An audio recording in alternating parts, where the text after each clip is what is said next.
میں ایک دفعہ بہت پریشان تھا، حالات کچھ عجیب رخ اختیار کر گئے، بہت پریشان تھا، تو میں ایک بزرگ کی خدمت میں حاضر ہوا. میں نے کہا دعا فرمائیے گا. تو مجھے کہنے لگے سیدہ زینب کی سیرت پڑھو.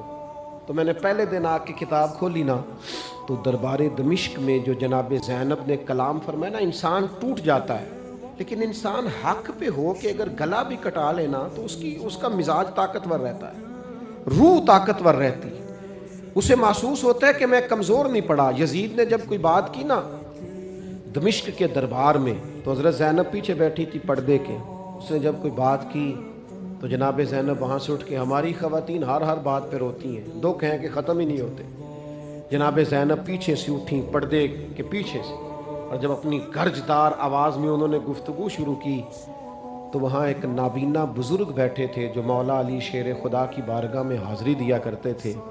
جب سیدہ زینب نے خطبہ شروع کیا نا تو وہ بزرگ چونک گئے، اور وہ نابینا تھے تو ساتھ والے آدمی کا گھٹنا ہلا کے کہنے لگے علی آ گئے دربار میں.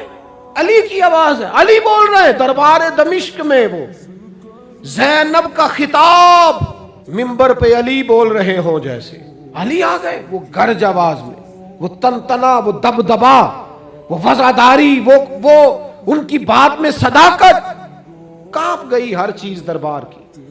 اور امام زین العابدین بیمار بھی تھے، مسافر بھی تھے، پریشان بھی تھے، لیکن جب یزید سے انہوں نے کہا نا مجھے خطبہ دینے دے، چند منٹ گفتگو کی امام زین العابدین نے تو کہنے لگا اذان پڑھو جماعت کرائیں، اس لیے کہ ان کی باتوں میں وہ حق ہوتا ہے.